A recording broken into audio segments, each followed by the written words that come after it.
Hello, welcome to Brightco English once again.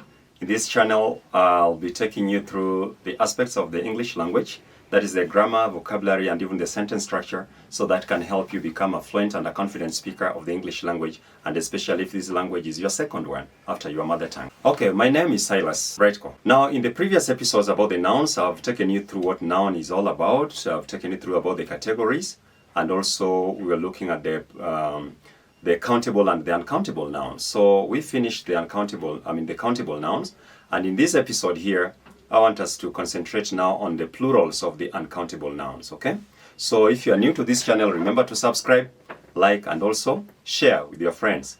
And if you have any question, you can hit on the comment down there so that I'll appreciate the compliments or the complaints that you might be having there.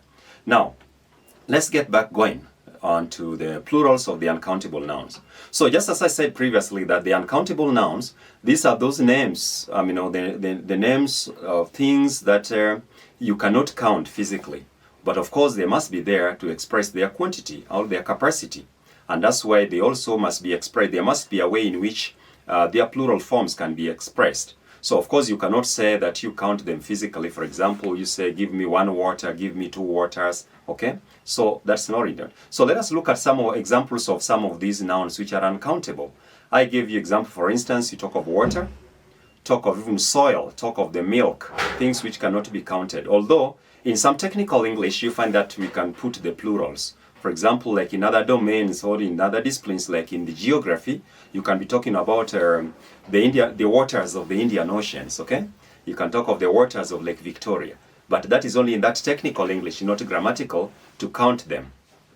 In other cases whereby we can also accept them in the event whereby, for example, you go to the hotel and then you remember you are two people, you say, give me two teas or give me two coffees. So in that case, it's only a domain or a register that is acceptable in that kind of domain, and it is just in technical English, not grammatical. Now, how do we express the plurals of the uncountable nouns? So this is how we express them. There are two ways through which you can express this. We can express this by use of what? Use of capacity. The capacity in this case, we simply mean that you talk of maybe the number of liters. Okay, you talk of the number of containers that you can use. For example, when you talk of the number of liters, you say, I bought 3 liters of milk. I've got 4 liters of water, in that manner. So in that case, you're using what? You're using the capacity. Another way through which you can express the plural of the uncountable nouns by use of what? Use of determiners, or what we call the quantifiers. For example, use words like little, a little, some, a lot of, or lots of, in that case. So in that case, for example, you say, I've got a little water, I've got little water, okay?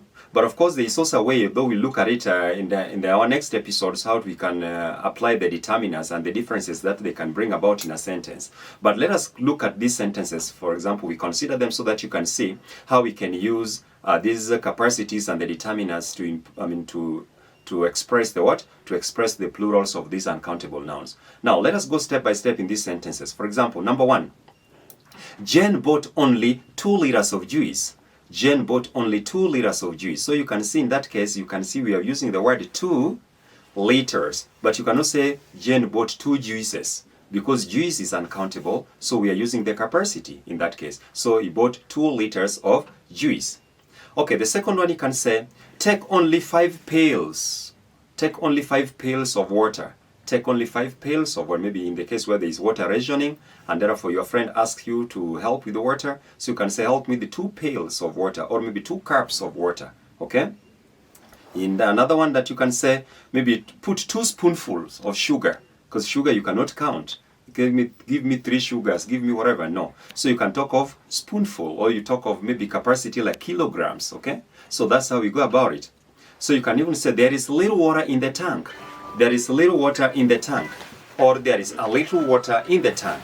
So in that case, you can see we are using the determiner, little or a little, to express the what? To express the plurals. Another one you can say that there is a lot of sand by the roadside. There is a lot of sand by the roadside. So in that case, we have used the what? We have used the determiners in order to express the plurals of the uncountable nouns. So in that case, remember that whenever you are expressing the plurals of the uncountable nouns, you can use 2 forms here. You can use the capacity, or you can use the what? You can use the determiners. If you look at some of these determiners, some of them they can be used across board. Others are used with the countable, others are used with what? With the uncountable. So you have to be very, very careful. There are those determiners which can only be used specifically with the what? With the countable nouns. And there are also others which can be used specifically with the uncountable nouns. But there are also some which are used across board. You can use them with both countable and uncountable. So you have to get a word like maybe a lot of, or lots of. That is a determiner that can be used across board. You can use it both countable nouns and uncountable nouns. For example, you say, a lot of people attended the meeting.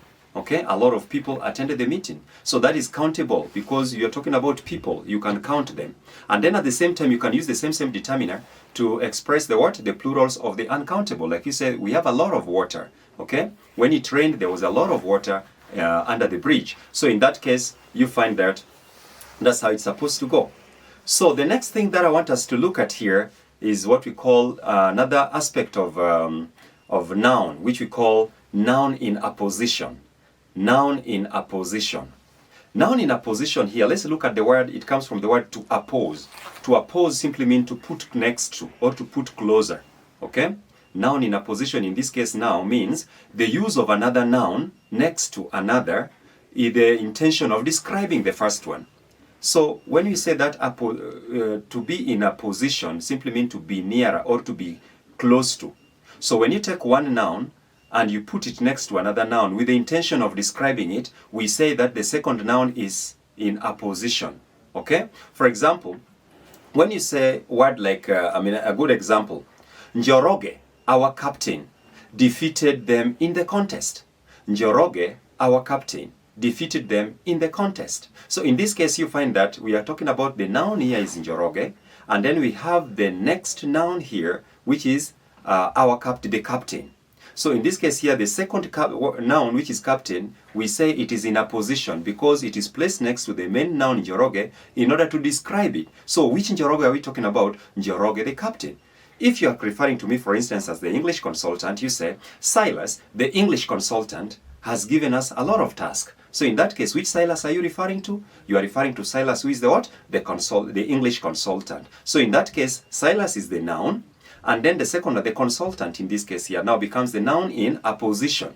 If you read the Bible, you'll find a word like John the Baptist, okay? Because we had in the Bible, there are very many Johns there. So which John are you referring to? John the Baptist. So in this case, you say John the Baptist came to prepare the way for the coming of Jesus Christ. So in that case, you find that John is the main noun and then the Baptist. So Baptist becomes noun in apposition. So in the event when you're learning about noun in apposition, get to know that the noun in apposition simply means the use of one noun to do what? To describe another noun. So get to know it very well. And one thing here is that you're supposed to use a comma to separate the main noun from the noun in apposition. So I believe you know what this one means. Otherwise, remember if you have any question, just put it down on the comment side and I'll get to it, and then maybe I'll respond to you in that part of the comment. And if you have not subscribed, remember to do so, like and also share. Otherwise, see you in the next aspect of the English language grammar. Thank you and see you next time.